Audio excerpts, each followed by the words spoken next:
Trump accounts has drawn multi-billion-dollar pledges from Michael and Susan Dell, and stock gifts from Gwen Shotwell, triggering market moves and media attention.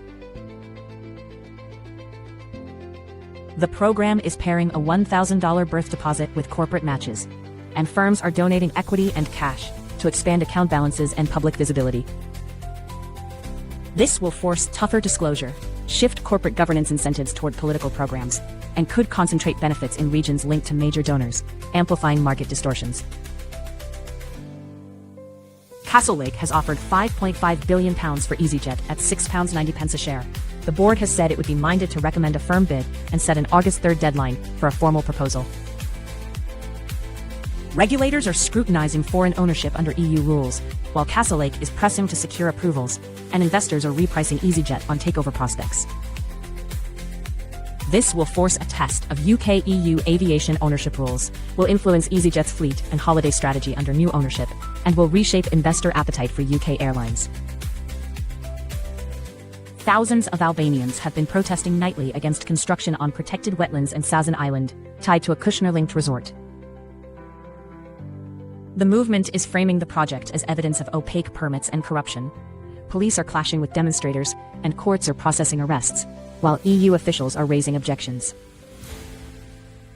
If construction continues, Albania will face tougher EU accession scrutiny, deter foreign investors, and increase political pressure that may force legal pauses or wider resignations. The Scottish government has launched a consultation to add council tax bands I, £1 million to £2 million, and J, over £2 million for homes worth more than £1 million. The government is framing the bans as a way to raise money for local services and increase fairness. Assessors are preparing revaluations, and councils are set to keep the extra revenue. The bans will raise only a small slice of council tax revenue, up to 12 to 16 million, and will likely prompt political fights over housing market effects, administrative costs, and protections for cash poor. AFRICOM has pivoted from permanent troop presence to intelligence sharing and short-duration partnered operations with Nigeria.